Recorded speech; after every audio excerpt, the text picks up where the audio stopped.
Bonjour à tous, je suis ravie de vous accueillir pour la troisième table ronde de la journée, qui est donc dédiée à l'IA et la santé et la création du Health Data Hub. Avant toute chose, je vais me présenter, je suis Sacha Lanoka, je suis chercheuse et programme manager au sein du think tank de Future Society. The Future Society est un think tank originellement incubé à Harvard, à la Kennedy School, et qui est spécialisé dans les questions d'impact et de gouvernance de l'intelligence artificielle. Mes recherches à moi, plus spécifiquement, se focalisent sur la gouvernance des données et l'impact des biais discriminatoires et des biais cognitifs. Je vais vous présenter donc nos intervenants d'aujourd'hui. Nous avons David Grusson, membre du comité de direction de la chaire santé de Sciences Po et fondateur de l'initiative Éthique IA, qui promet un regard plus humain sur l'usage des algorithmes dans le domaine de la santé. Christophe Richard, directeur médical de Santéos. Donc Santéos est un opérateur de services d'e-santé, possédant donc cette double expertise santé et numérique. Jérôme Bourreau, président de la start-up Anamnèse, qui promet grâce à l'IA une consultation médicale et un parcours de santé nouvelle génération, au bénéfice du patient et du médecin. Et enfin, André, que peut-être j'ai pas besoin de présenter, mais bon, fondateur et porte-parole de JEDI, The Joint European Disruptive Initiative. Tout est dans le nom. Donc je souhaiterais poser à mon panel une première question sur la création du Health Data Hub. Peut-être pour ceux parmi vous dans l'audience qui ne sont pas exactement sûrs de ce que c'est.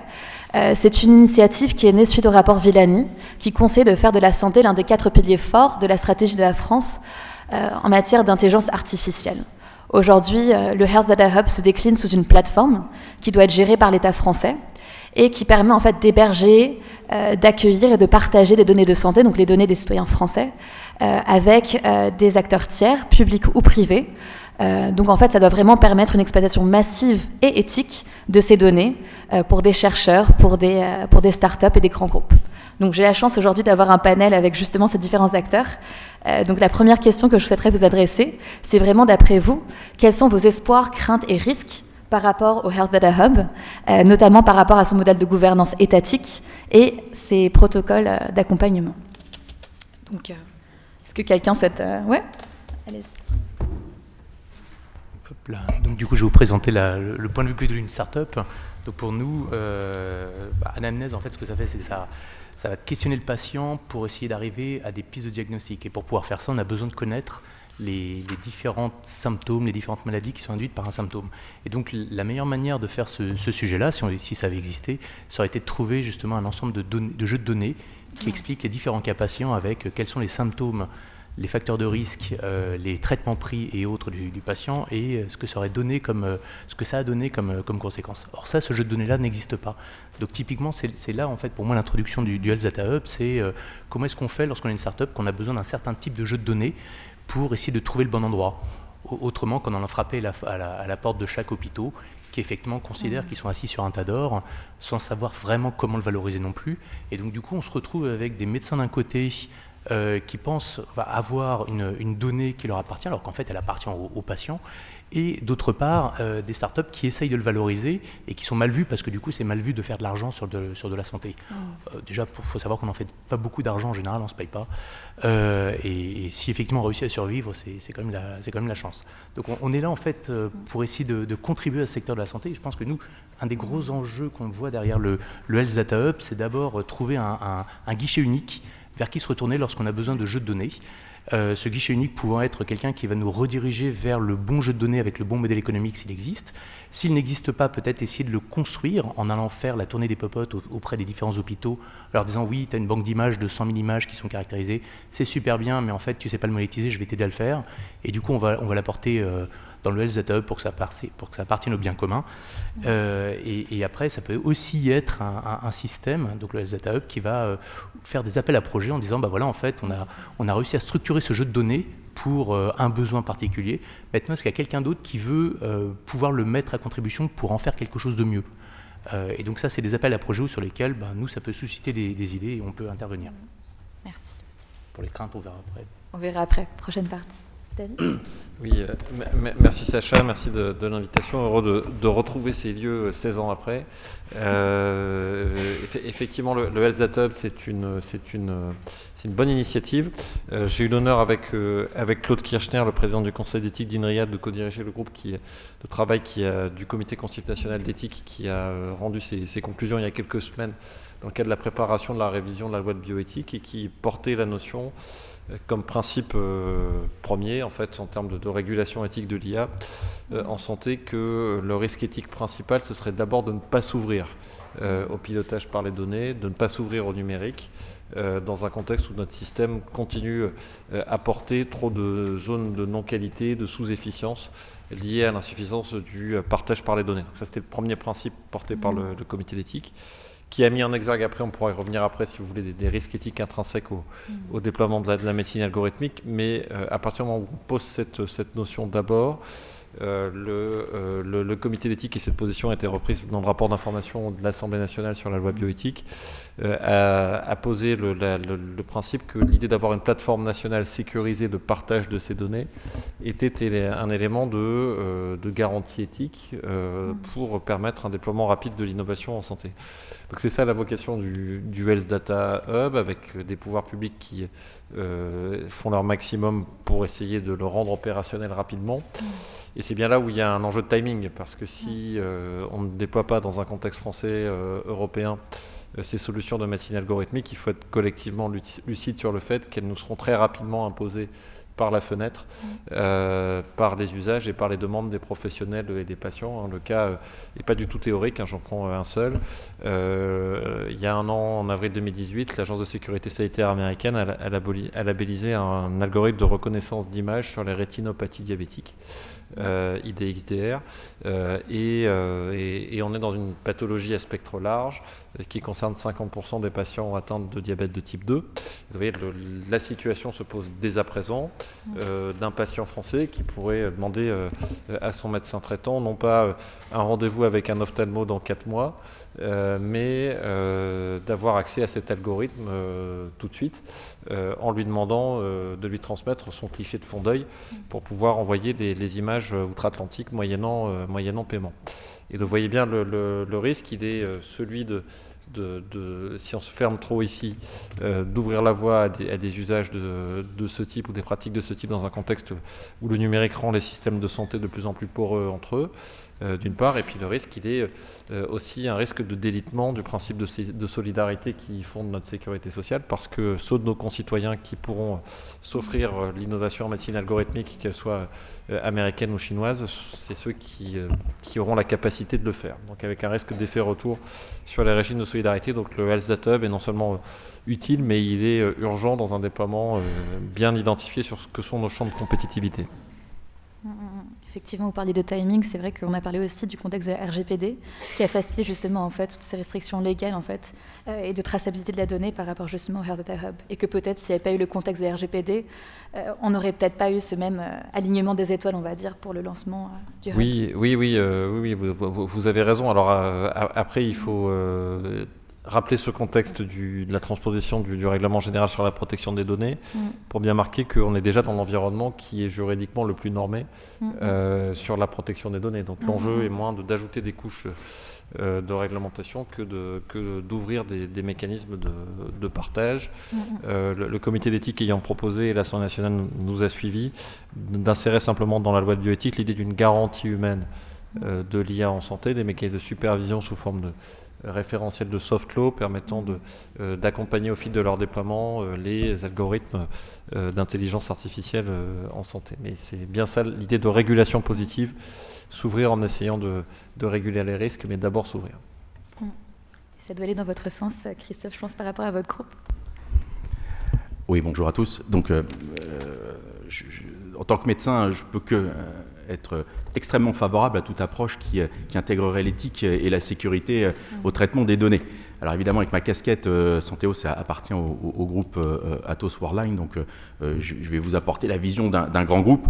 Je pense qu'il faut être absolument favorable, bienveillant à toute initiative qui vise à organiser et à pérenniser un écosystème où il y aurait du partage et de la valorisation de données de santé, valorisation dans le sens gain de connaissances, parce que je pense qu'effectivement c'est majeur pour la médecine, c'est majeur pour les patients, c'est majeur pour les citoyens, ça l'est, donc on ne peut qu'y être favorable. Après, souvent ce qu'on me demande, c'est pas les questions d'éthique, ça va être les questions comment on fait concrètement pour mettre en œuvre un système de ce type. j'ai failli dire machin, mais machin, ça voudrait dire qu'on ne sait pas comment faire. Le tout, ça serait plutôt de dire comment est-ce qu'on peut y parvenir. Alors, l'opportunité du Health Data Hub, elle est colossale. Moi, quand j'ai lu le document, j'ai levé les bras au ciel, j'ai dit enfin, il va se passer quelque chose, et ça part dans le bon sens. Le premier élément qui était clé, c'était tous les aspects liés à la confiance. Un projet étatique qui viserait à ouvrir les données de santé pour les partager et les valoriser en termes de connaissances, c'était quelque chose qui est nécessaire, qui était nouveau. Ça garantit la sécurité, ça garantissait l'éthique, ça garantissait les règles du jeu. Et ça, cet aspect confiance, je pense que c'est la clé de voûte de toute l'approche. C'est pas toujours évident de mettre autour de la table des gens qui vont pouvoir discuter sur des données de santé personnelles pour des utilisations qui ne sont pas forcément toutes préétablies. Le Health Data Hub, c'était une opportunité, c'est une opportunité, parce que j'espère que ça va organiser l'écosystème, peut-être réguler l'écosystème, c'est peut-être un terme, voilà, et surtout amener une gouvernance de la donnée de santé et de son utilisation, de ses usages, de ses objectifs, de ses finalités. Et ça, c'est quelque chose qui est indispensable pour que ça puisse fonctionner. Le Health Data Hub, ça ne doit pas être un machin technologique, ça doit être quelque chose de plus grand. Ça doit aussi être une mécanique qui doit permettre de rendre les données accessibles, c'est-à-dire utilisables par les différents acteurs. On a vu l'approche d'un réutilisateur de données. Ça doit amener la capacité de fournir, de mettre à disposition des données de qualité qui seraient interopérables avec éventuellement un accompagnement d'usage technique pour que ça puisse, que l'idée puisse être rendue faisable, concrète, à travers le Health Data Hub. Et puis probablement, il y a une petite dimension liée aux moyens. Alors moyens des infrastructures, un accompagnement, un coaching peut-être des projets pour ceux qui n'ont pas la capacité à gérer toute la complexité d'une infrastructure technologique qui gérerait des données de santé avec autant de la sécurisation que de la puissance de calcul.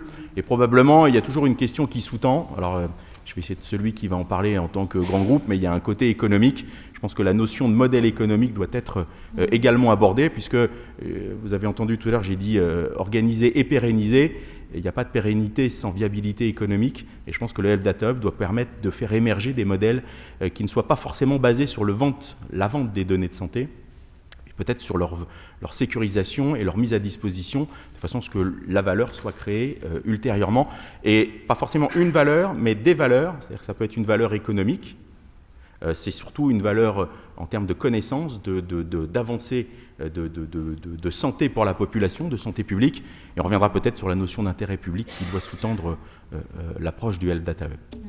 On va revenir effectivement sur l'état de confiance, on va dire ce qui est remis dans les mains de l'État en fonction de nos données, en fait, parce que finalement on partage des données extrêmement sensibles qui sont les données de santé. Et je pense que ce mot est clé, en fait, confiance, parce qu'au final, récemment, peut-être certains d'entre vous l'ont vu, la Commission européenne a rendu un rapport sur les principes éthiques de l'IA au sein de l'Europe, mais avec des vues justement en fait de globaliser ces principes éthiques. Et au final, j'ai l'impression que c'est ça qu'on est en train d'essayer de faire en Europe. On est en train d'essayer justement de se démarquer par rapport justement à cette éthique, cette confiance qui permet de gérer des données sensibles, de permettre à des citoyens également de s'engager par rapport à ça. Qu'est-ce que vous en pensez, André? Est-ce que justement vous avez vécu 10 ans en Chine? Est-ce que ça peut être un caractère différenciant de l'Europe, cette éthique, pour le partage des données et la portée du Health Data Hub? Mais c'est évident, mais il ne faut surtout pas qu'on s'arrête là. C'est sûr que, moi j'y étais il y a quelques semaines, je traverse la route, le petit piéton était rouge, il n'y avait personne, c'était 2h du matin. 3 minutes plus tard, sur mon WeChat, qui est le WhatsApp local, je reçois mon amende de 50 kwai, c'est-à-dire à peu près 7 ou 8 €, avec un petit message, vous êtes passé au rouge, on vous a reconnu, et on a tout de suite débité votre wallet. C'est ça la Chine, c'est pas 2025 ça, c'est 2019. Deuxième petite anecdote qui est liée à la santé, le gouvernement du Guangdong, depuis maintenant 1 an, fait le tour des clusters biotech, donc à nouveau peut-être que certains d'entre vous ont été touchés par ça, en disant, écoutez, on vous met les 80 millions de biodata qu'on a constitués sur tous les habitants de cette région, qui est une des plus peuplées de Chine. Vous n'avez pas besoin de respecter le RGPD, puisque c'est uniquement des habitants chinois, et vous pouvez entraîner vos algos là-dessus. Et c'est évidemment une proposition, comme on dit, qu'on peut difficilement refuser. Alors, on dira les métabolismes européens sont un peu différents, mais des algos des sociétés qui seront entraînées avec ce genre de big data seront imbattables en Europe. Donc ça, c'est quand même le vrai danger. Donc moi, ce que j'apprécie dans cette initiative, c'est peut-être moins déjà l'outil, c'est plus le fait de reconnaître que ce sujet de la donnée de santé est absolument majeur et qu'on ne peut pas rester dans des espèces de citadelles. Ça, c'est une bonne chose. La deuxième chose, c'est l'approche qui a été prise au niveau de la mission du démarrage, qui semble-t-il est un vrai partenariat public-privé. Après, je pense que le vrai risque, parce que vous allez voir, l'ayant vu de l'intérieur, c'est ce qui se passe. La grande tendance, c'est qu'on va essayer de mettre tous les ministères et plein d'administrations centrales dans la gouvernance de ce truc. Personnellement, je pense qu'il faudrait que ce soit essentiellement les acteurs de la santé qui en fait créent une espèce de, pas de guerre froide, mais d'équilibre des pouvoirs entre les startups, les grands groupes, parce que la tendance des grands groupes va être un peu, comme je le connais bien à la défense, c'est de dire vous avez des super innovations, mais vous n'arriverez jamais à avoir des contrats. On vous prend sous notre aile et à la fin, c'est terminé. Donc, si véritablement on ne met pas des contre-pouvoirs, c'est ça. Donc, ça va dans le bon sens. Il y a quand même une chose sur laquelle je pense qu'il faut qu'on reste vigilant, c'est est-ce qu'on va mettre en place des systèmes où on a, par exemple, des délais impératifs de réponse? Parce que si ça, c'est arbitraire, le risque, c'est qu'on ait créé une couche qui complexifie, alors certes qui ouvre à plus de données, mais qui en fait ne permettent pas réellement une beaucoup plus grande agilité. Et la deuxième chose, ça je le regrette vraiment, le ministre de la Santé allemand a 38 ans. Je ne comprends, si on fait un truc franco-français, ça va être très difficile ensuite de s'interfacer avec les autres. Alors je sais que c'est plus compliqué de faire un truc à 2 ou 3, et je ne suis pas un idéologue de l'Europe. Mais si on croit encore à ce qui est le mantra d'aujourd'hui, qui est le big data, j'espère qu'on va très vite mettre des interfaces avec les autres grands pays qui se posent exactement les mêmes questions que nous, qui sont peut-être moins bien organisés que nous. Donc c'est une chance aussi pour les Français de rester en leadership là-dessus. Ouais. Tout à fait, parce qu'au final, le Health Data Hub, c'est un hub national qui intègre 5 hubs régionaux avec des ambitions européennes, mais voire mondiales. C'est vraiment ça qui caractérise la mission. Et donc, du coup, par rapport à ça, comment est-ce qu'on s'assure que ce ne soit pas une usine à gaz et vraiment du bon pilotage du Health Data Hub? C'est une question majeure. Moi, j'étais directeur général de CHU. J'avais eu la chance d'être à La Réunion. J'avais la chance d'être auditionné par la mission du Hub. Et j'ai essayé de porter l'option, alors je n'ai pas été le seul, qui a été relayé dans le mode d'emploi du Hub, qu'il était d'abord surtout urgent de mettre le Hub en fonctionnalité, plutôt que d'essayer de faire une convergence préalable de tous les systèmes d'information. Ça, sur cette partie-là, on a déjà perdu beaucoup de temps. Il fallait le faire plus vite.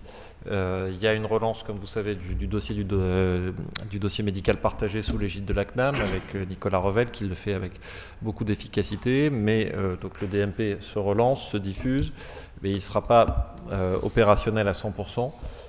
Dans un espace-temps suffisamment efficace pour nous permettre de l'utiliser à pleine voilure pour développer les algorithmes d'IA dont on a besoin. Alors la voie de passage opérationnelle, c'est quoi? C'est sans doute ce qui commence à être fait, il faudra le juger à l'usage, d'essayer d'identifier quels sont les créneaux de compétitivité de la France sur ces questions. Je rejoins complètement ce que vous avez dit. Dans un monde européen idéal, il aurait fallu faire un hub européen. Donc il est clair. C'est clair, mais il faut sans doute commencer quelque part et avoir le courage de dire, alors je le dis un peu brutalement, et les deux intervenants ne seront sans doute pas d'accord, peut-être pas d'accord avec moi, que sur la partie de solutions d'IA généraliste en santé, je pense que la bataille est déjà perdue pour nous. De la même manière que la bataille a été perdue sur les solutions généralistes de bureautique, que la bataille a été perdue sur les solutions généralistes de cloud, sur ce qui sera demain le backbone de l'IA en santé, nos interlocuteurs chinois et américains sont sans doute trop loin devant. Est-ce que ça veut dire que pour autant il ne faut pas se battre et pas porter une vision européenne et française de l'IA en santé? Certainement pas, mais en la repérant sur des créneaux de compétitivité qui ont à voir avec ce qui est la médecine d'excellence en France, avec nos champs de recherche. Et on a de magnifiques fleurons déjà. Vous connaissez Therapixel qui a produit une des meilleures solutions de reconnaissance d'image en mammographie au niveau mondial. Et pour ces opérateurs-là, la difficulté, c'est effectivement l'accès aux données. Et l'accès aux données sur leur champ spécifique.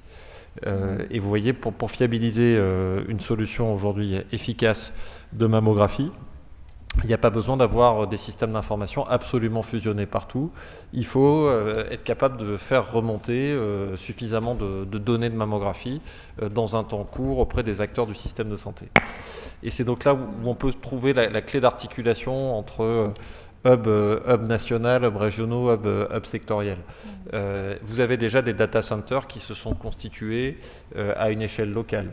Je prends deux exemples de taille complètement différentes. Vous avez les hôpitaux universitaires de l'ouest de la France qui ont mis en place un data center large pour les CHU de l'ouest. D'ailleurs, un des animateurs de la mission SDATUB était un des responsables de ça. À l'autre extrême est du territoire, vous avez une des bases de données les plus profondes en Europe, ça va peut-être vous surprendre, en cancérologie en Franche-Comté.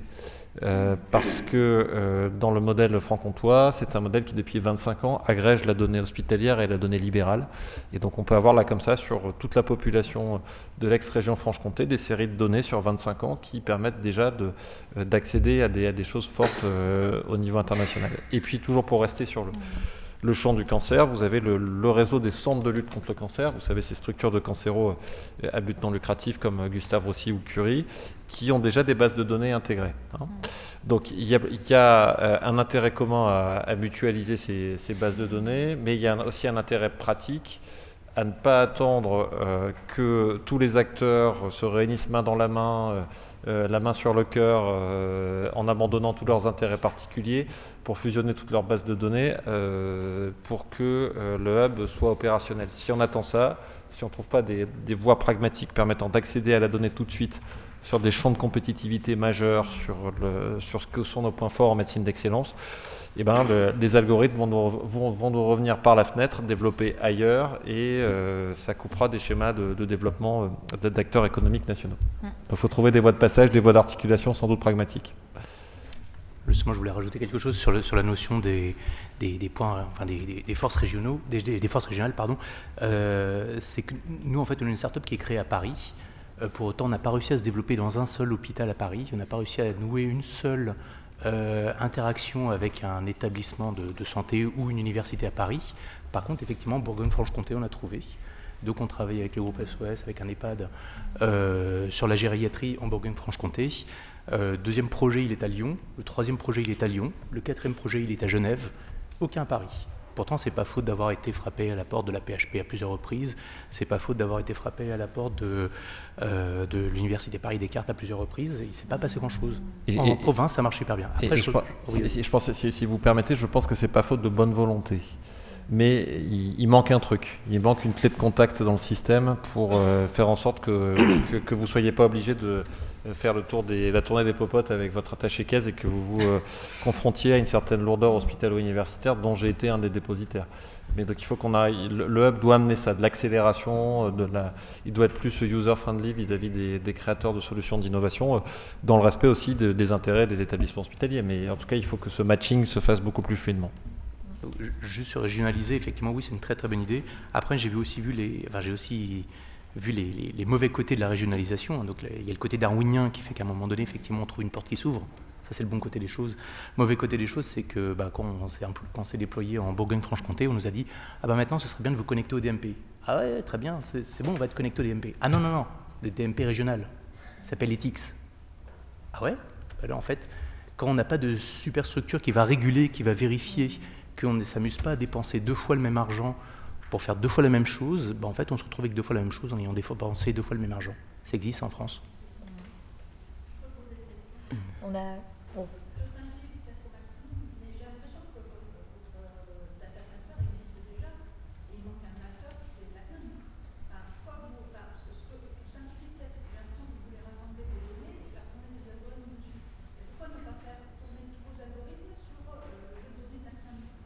Juste Niram ? Si vous me permettez, juste une remarque, votre point est majeur, on aurait dû peut-être commencer par là. Il y a dans le discours collectif un discours sur le mode « la France a les meilleures bases de données de santé au monde grâce à la CNAM ». C'est à la fois très vrai et un peu faux. C'est très vrai parce que la CNAM a de magnifiques bases de données médico-économiques de remboursement et des données très profondes, centralisées, uniformisées, qui permettent effectivement d'environner les algorithmes de contexte médico-économique, de pilotage par les données, dans de très très bonnes conditions techniques et en termes de données. Par contre, ce qu'il y a très peu dans le SNIRAM, c'est la donnée clinique brute, le scan, l'IRM, sur lequel vous allez entraîner un algorithme de reconnaissance d'image. Ça, cette donnée-là, elle est chez les professionnels libéraux ou dans les établissements de santé. Et donc, le rôle du hub, technologiquement, ça doit être de permettre de rendre plus facile le contact entre la donnée du SNIRAM, d'assurance maladie, de remboursement, et la donnée clinique brute.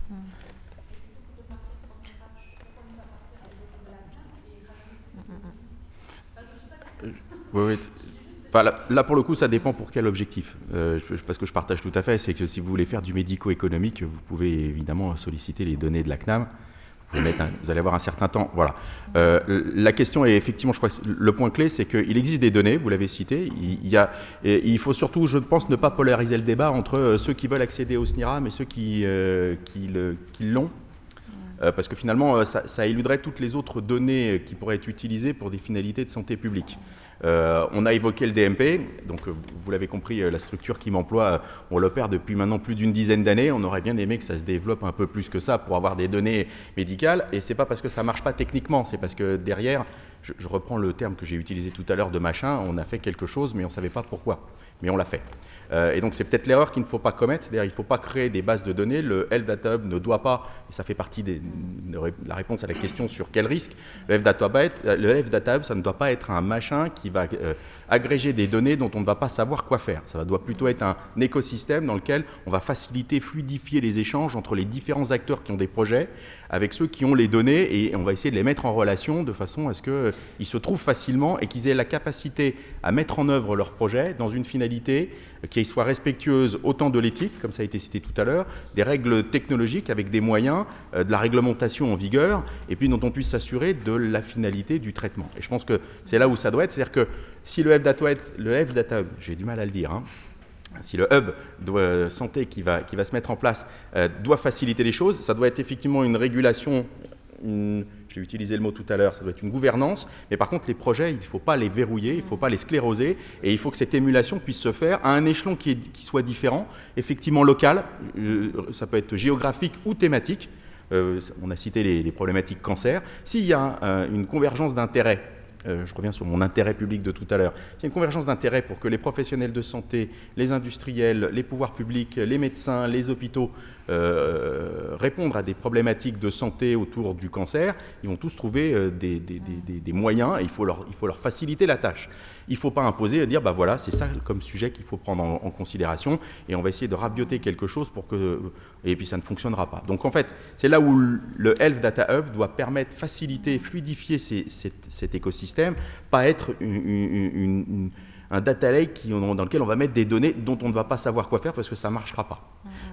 Probablement l'aspect franco-français, je pense qu'on a dit, on a donné le niveau régional, thématique, national pour organiser, mais il faut voir au-dessus. Parce qu'il y a aussi une problématique que les données, elles sont pas taguées géographiquement, elles n'ont pas de nationalité, et qu'il y a quand même une problématique, vous l'avez cité tout à l'heure, de souveraineté des données. Effectivement, je pense que le bon échelon pour pouvoir faire un échange de données, c'est l'échelon européen. La France a tout à fait intérêt à être au cœur de cette dynamique, si elle a la capacité à le faire, et si elle est disposée à mettre des données. Les bases de données cancer que vous citiez, elles existent à un niveau local, il en existe peu au niveau national. Elles sont plus essentiellement les médecins, les chercheurs vont les chercher au niveau européen parce qu'il n'en existe pas de constituée suffisamment intéressante pour que ce soit fait. Et la diversité évitera certains biais dans les traitements. Et puis je pense que le terme qui vient là, ce qu'il faut, c'est pas une compétition entre les différents acteurs. Il y a une connotation qui est péjorative, c'est plutôt d'émuler l'écosystème pour que les projets puissent émerger.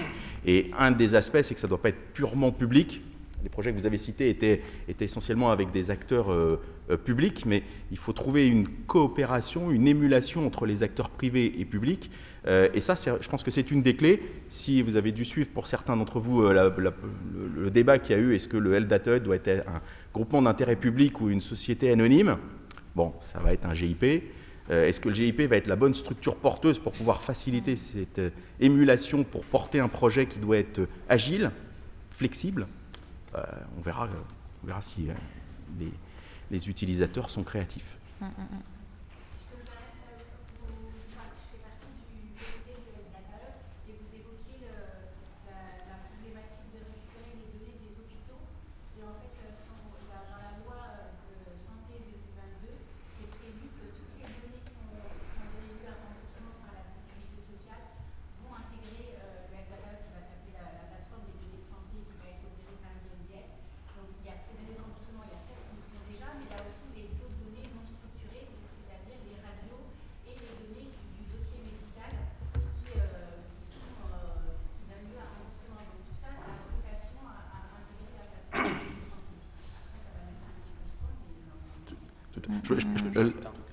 Effectivement, si l'intention est présente, après, il faut que les données soient suffisamment interopérables pour qu'elles puissent être réutilisées de manière... Et ça, les établissements n'ont pas forcément la capacité aujourd'hui à produire des données hors du système de production de soins pour pouvoir être utilisées. Absolument. C'est une des attentes fortes du Health Data. Absolument. C'est un des rôles qu'il faut confier au Health Data Hub et les moyens qui vont avec pour pouvoir le faire. Après, je ne sais pas exactement comment ça va être fait, mais l'exemple que moi j'ai vécu, c'est qu'à un moment donné, on voulait réutiliser des images d'une banque d'images de l'hôpital Saint-Louis, où là, effectivement, on avait le médecin qui était tout à fait d'accord pour le faire, sauf qu'il nous a dit « Ah bah maintenant, il faudrait que vous alliez voir l'équipe juridique ». Et puis là, en fait, ça devient plus compliqué. Je pense que c'est justement ça, un des rôles du Health Data Hub, d'aider les hôpitaux à mettre en commun des banques d'images ou des banques de données qui existent déjà, aider à les structurer, à monter alors, un modèle économique ou en tout cas, juridiquement parlant, on vérifie que tout est bordé, de manière à ce qu'on puisse s'en servir, nous, consommateurs, start-up ou groupes, pour pouvoir créer des nouveaux services et apporter une meilleure santé à tous les concitoyens.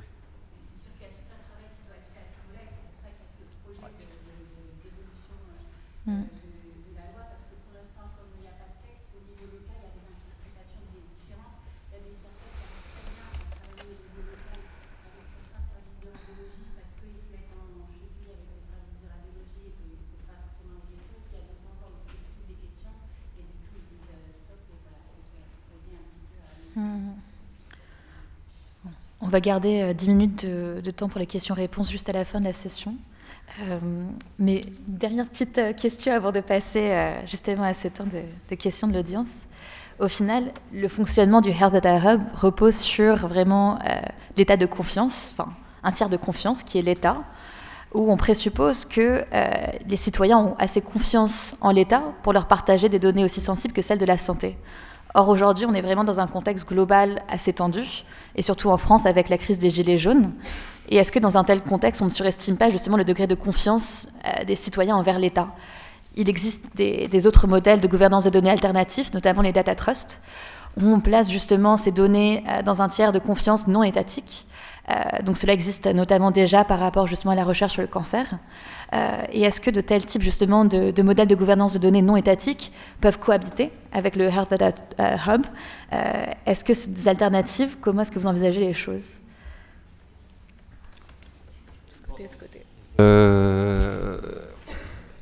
Donc je vous redis la position du comité d'éthique, c'est qu'on a considéré que c'était le comité d'éthique a considéré que c'était une bonne manière de prendre le sujet, d'avoir cette plateforme nationale sécurisée. Est-ce qu'il peut y avoir d'autres manières de traiter les choses ?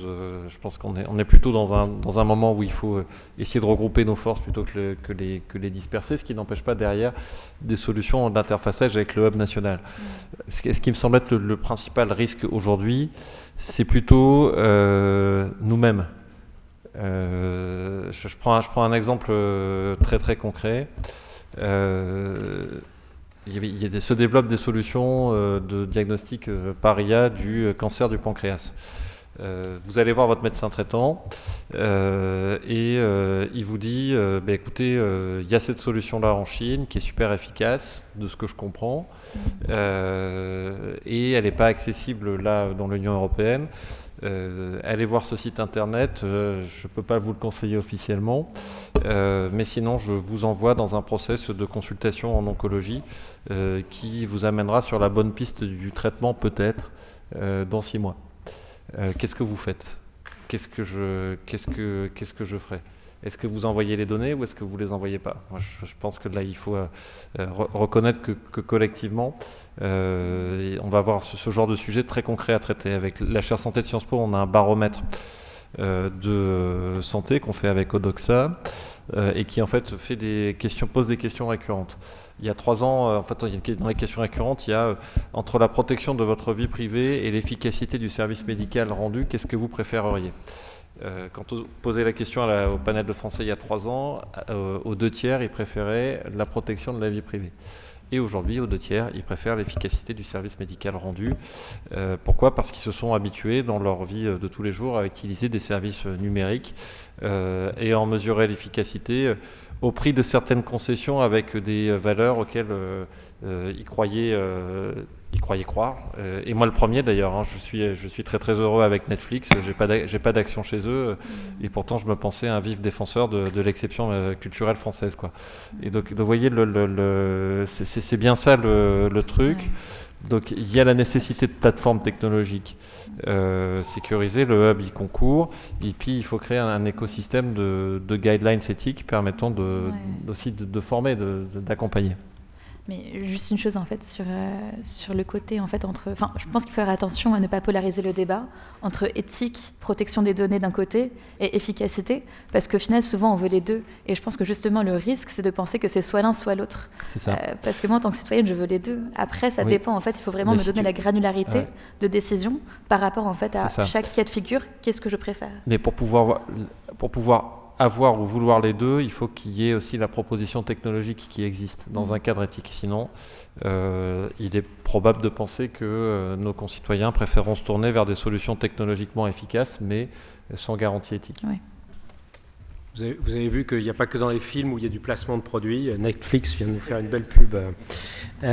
Non, mais je reviens sur un sujet qui est un petit peu aussi lié à ma présentation. J'ai l'impression qu'on est dans un moment où il faut qu'on teste des nouvelles manières de faire de la politique. Et effectivement, je rejoins ce que vient de dire par Sacha. Si on voit soit le côté, on passe par les plateformes, et vous avez peut-être vu, Apple vient de sortir maintenant qu'avec votre Apple Watch, donc je vais aussi faire du placement, vous allez avoir maintenant votre électrocardiogramme. Donc il va y avoir de plus en plus une efficacité. L'autre chose, ça c'est pas en France, mais c'est le patron d'un grand, l'équivalent de la CNAM dans un grand pays européen, qui me disait, ils sont obligés maintenant de discloser les prestataires externes avec qui ils sont en contact. Il disait 70% du temps que mon équipe passe avec l'extérieur, c'est avec Apple et Google. Donc un jour, ils vont arriver avec des propositions et des produits qui nous aideront tous à mieux nous porter, et ça sera évidemment imbattable. Moi, mon souhait, c'est de voir un État qui teste plusieurs choses. Parce que le vrai risque, quand j'entends parler du DMP qui est là depuis 10 ans, j'ai vu dans la défense notre système qui s'appelait Louvois, où on a mis 10 ans et on va encore payer quelques années, on va encore payer quelques centaines de millions d'euros. Le risque, c'est qu'on s'engage sur des voies où on n'est pas sûr du résultat. Donc, première suggestion, c'est testons différentes choses. Il y a probablement, à nouveau, l'initiative qui a été lancée de dire il faut absolument mobiliser ces données. Peut-être qu'il faut faire plusieurs choses en parallèle. La deuxième chose, je pense qu'il faut laisser du chaos organisé. Parce que si on essaye de tout réglementer, le risque, c'est qu'on est, comme les anglo-saxons l'appellent, ou quand je dirais en bon français, it's a moving target. C'est-à-dire ce qui aujourd'hui est une radio sera probablement très différente dans 2-3 ans. Donc si on essaye de figer dans le marbre, on risque d'être d'à côté. Et donc il faut reprendre cette capacité d'expérimenter. Et ce qui est quand même assez fou, c'est peut-être un petit peu conceptuel ce que je vais dire, mais c'est que c'est aujourd'hui des pays autoritaires comme la Chine, et Dieu sait que je suis admiratif évidemment devant ce qu'ils ont fait, mais je me sens beaucoup plus européen et français depuis que j'ai passé 10 ans là-bas, qui aujourd'hui testent des choses. Alors on entend parler de Shenzhen parce que c'était un petit port de pêche, aujourd'hui c'est 20 millions d'habitants et le hub central pour tout ce qui est hardware. Mais la zone économique spéciale de Shenzhen n'aurait pas marché, on n'en aurait jamais entendu parler. C'est ça que je ne vois pas. Ce que j'aimerais bien, c'est que les 4 ou 5, on teste des choses différentes dans les 4 ou 5. On n'essaye pas de tout normer. Enfin, l'État centralisé vertical, d'après moi, je ne suis pas sûr que ça ait montré que ça marche.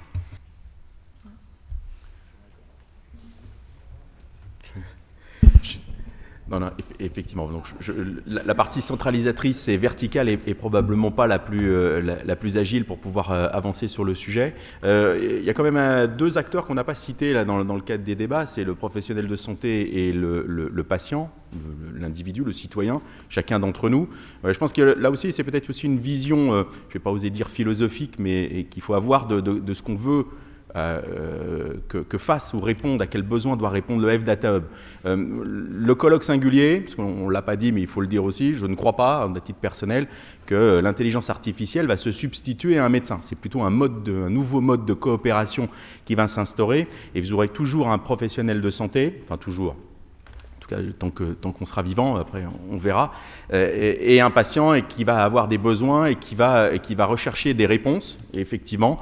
Et aussi loin que je me souvienne, les patients aux urgences, ils ne posaient pas la question de savoir si ils n'attendaient pas que je leur demande l'autorisation de regarder ou de les examiner quand ils étaient en détresse d'une manière quelconque. Ce qu'ils voulaient, c'est être sauvés tout de suite. Et les questions de vie privée ne venaient qu'après, voire même parce que, étant donné que vous êtes à l'hôpital ou vous êtes avec un professionnel de santé, vous avez fondamentalement une éthique qui est implicite dans la relation. Vous faites confiance à un médecin un peu spontanément, je pense, et heureusement. Et c'est peut-être ce concept-là qu'il faut arriver à intégrer dans les processus, c'est qu'on parle avec le RGPD de privacy by design, où il faut mettre un peu de sécurité dès la conception. Peut-être faudrait-il mettre du medical by design, où finalement tous ces principes-là ne deviendraient en arrière-plan parce qu'ils seraient garantis, et peut-être les dynamiques qui doivent s'enclencher étatiques. Du Hippocrate by design. Hippocrate by design, voilà. Ce qui permettrait de mettre dans un second plan ou d'éluder les questions parce qu'elles seraient garanties par ailleurs, et puis de répondre aux vrais enjeux qui est comment soigner les gens,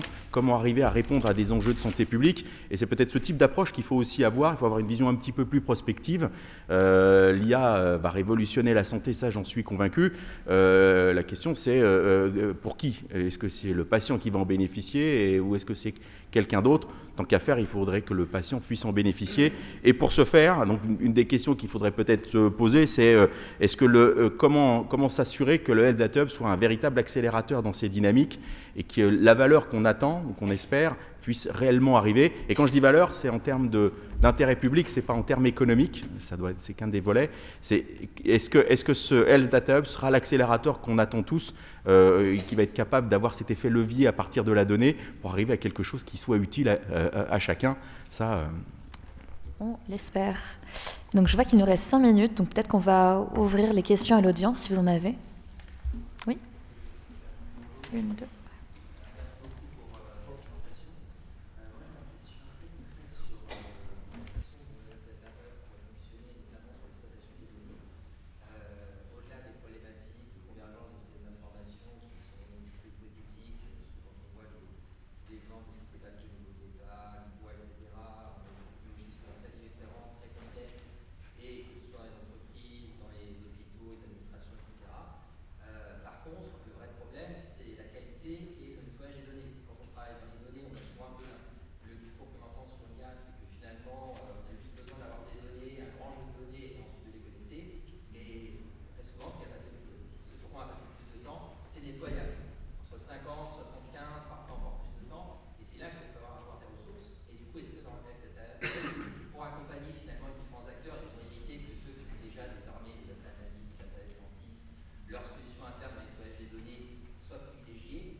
Juste une petite réponse de mon point de vue. Donc, moi, je ne suis pas Health Data Hub, je suis un futur consommateur de Health Data Hub. Effectivement, aujourd'hui, quand la donnée elle a été capturée par un médecin pour écrire un compte-rendu dont l'objectif était d'avoir un compte-rendu, la donnée elle n'a pas été structurée pour une machine, donc forcément il y a du nettoyage, et forcément dans le nettoyage on perd de la donnée. Oui, c'est normal, ça a été fait pour. Enfin, fait pour, non, mais c'est comme ça, quoi. Justement, je pense qu'en ayant dorénavant un point pivot qui s'appelait le Health Data Hub, on aura tous dans notre point de vue l'idée que la donnée doit être structurée pour être utilisée. Nous, quand on a créé notre boîte, on aurait voulu avoir un SNIRAM, mais le SNIRAM n'existe pas tel que nous le souhaitons. C'est-à-dire qu'il n'y a pas les symptômes des différents patients. Donc, du coup, qu'est-ce qu'on a fait? On a commencé à se structurer nous-mêmes un mode de questionnement pour être capable de structurer les données de manière à ensuite être capable de les utiliser correctement. Donc on s'est créé un échelon intermédiaire. Demain, j'espère qu'avec le Health Data Hub, effectivement, cet échelon intermédiaire sera mis en commun. Donc juste pour enlever la partie problématique de nettoyage. Là aussi, je ne présente pas le Health Data Hub, mais pour avoir entendu ces porteurs, Jean-Marc Aubert et Stéphanie Combe, s'exprimer très fréquemment sur le sujet, ça fait partie des types de services ou d'accompagnement qu'ils souhaitent mettre en œuvre. Alors après, en écho au thème de la table ronde, est-ce qu'on pourra tout nettoyer de manière centralisée? Est-ce que ça suffira d'avoir des principes de qualification des données gérés depuis une infrastructure centrale? Je ne crois pas. Et je pense qu'il y aura, est-ce que c'est dans une phase 1 ou dans une phase 2 qui vient après? Il y a un lien à faire, je pense, avec les sociétés savantes.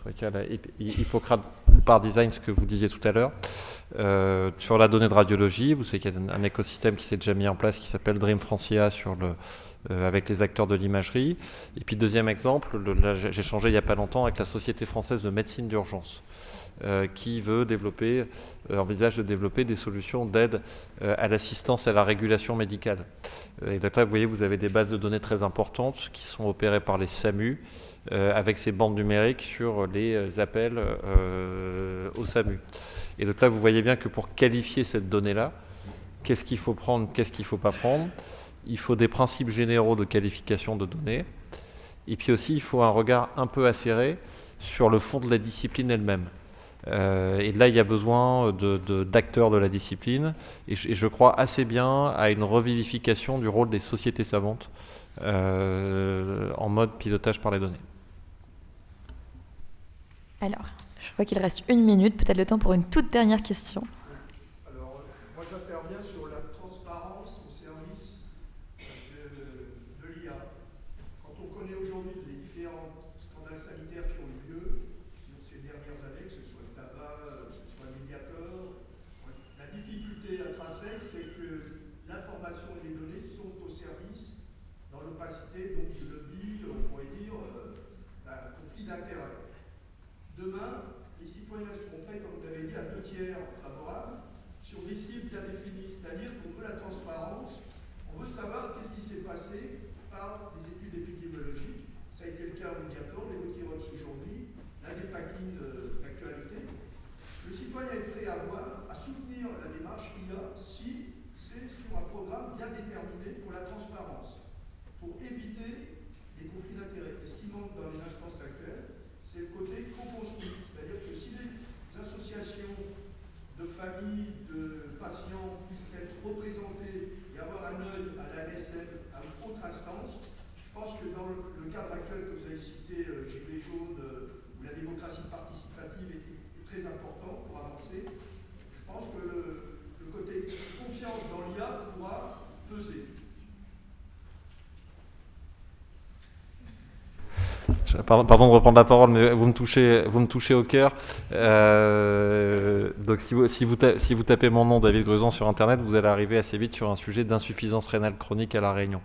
On a fait un lancement d'alerte avec une association de patients qui s'appelle Rénalou, qui représente les patients insuffisants rénaux chroniques, sur la situation d'un opérateur de prise en charge d'insuffisance rénale chronique à La Réunion, dont vous avez peut-être vu les échos dans Le Monde la semaine dernière. C'est une situation qui aurait pu ou dû être repérée depuis très très longtemps. En fait, je vous explique le truc et vous allez comprendre le sujet très simplement. À La Réunion, il y a 3 fois plus d'insuffisance rénale chronique qu'en moyenne nationale. Et pourtant, il y a 10 fois moins de patients qui sont pris en charge à domicile et un taux d'accès à la greffe rénale beaucoup plus complexe. C'est bien qu'il y a quelque chose qui ne marche pas avec un système qui en fait conduisait à maintenir des patients en centre lourd de dialyse parce que la séance de centre lourd est mieux rémunérée que la dialyse à domicile ou que la greffe. Donc c'est un système dont vous verrez les développements si vous regardez ça sur Internet. Mais ce que je veux dire, c'est que là on n'est pas dans l'IA. Ce que vous dites, on n'est pas dans le machine learning. On est dans le degré zéro de pilotage par les données de santé, qui est essayer de sensibiliser les acteurs de la prise en charge au fait que c'est pas éthique, il n'est pas éthique d'attendre. On ne peut pas bloquer l'ouverture du pilotage par les données. C'est pas comme si, vous voyez, on avait un système parfait dans toutes ces dimensions et qu'il y aurait un risque à s'ouvrir dans le pilotage par les données. Il y a des zones de non-qualité, de sous-efficience inacceptables pour les patients et il faut définir les conditions de cette ouverture, y compris d'abord en étant pas très très ambitieux. Moi je vois bien, vous voyez, un schéma où d'un côté on va très très loin pour aider au développement d'algorithmes hyper perfectionnés du type de ceux qui ont été évoqués par les collègues autour de la table ronde, et puis de l'autre côté on met les agences régionales de santé, les régulateurs en capacité d'avoir un nombre limité de données de surveillance des territoires sur la partie sanitaire qui permettrait de faire émerger des sujets de ce type. Je vais rebondir parce que je vous remercie de ne pas avoir utilisé le mot consentement parce que ça aurait plutôt eu tendance à braquer les choses de transparence, c'est tout à fait le terme qui convient. Je vais même dire, il faut peut-être aller plus loin en disant comment est-ce que le citoyen, l'individu, chaque individu que nous sommes, pourrions avoir un contrôle, en tout cas pouvons avoir une visibilité sur l'utilisation de nos données. Ça ouvre des perspectives en termes d'utilisation de dons de données peut-être. Vous pourriez très bien donner votre dossier médical à une cause, pour une association, pour développer, entraîner un algorithme qui va sauver des gens. Mais ce sujet-là, maintenant, je pense qu'il faut l'avoir, là aussi il faut le mettre en perspective, il faut le voir a posteriori. Aujourd'hui, vos données, y compris vos données de santé, sont connues de grands acteurs qui ont été cités d'ailleurs lors de l'intervention précédente. Votre carte de fidélité à votre supermarché est tout à fait instructive quant à aux pathologies que vous êtes susceptible d'avoir et votre état de santé. Donc finalement, les notions d'anonymat, d'anonymisation, les notions d'utilisation de vos données médicales ou pas sont souvent, malheureusement, c'est plus le débat. C'est effectivement comment on peut les valoriser, comment est-ce que chacun peut en tirer un intérêt pour sa propre santé ou pour l'intérêt public, c'est ce que j'évoquais tout à l'heure. Et je pense que ces éléments-là sont effectivement, dans l'Hippocrate by Design, dans le Medical by Design que je citais tout à l'heure, il y avait le professionnel de santé, les sociétés savantes sont certainement des acteurs qui sont présents, les associations de patients sont forcément des acteurs clés, puisque finalement elles sont à la fois à l'origine, elles sont les producteurs de données, et en sont les bénéficiaires. D'ailleurs, la plupart du temps, les associations de patients sont à l'initiative de projets qui visent justement à mettre à disposition des données ciblées pour d'entraîner des IA ou pour des valorisations. Et ça, je pense que c'est un changement de paradigme qui est très intéressant et qui se fera au bénéfice de chacun. Super, merci beaucoup à tous.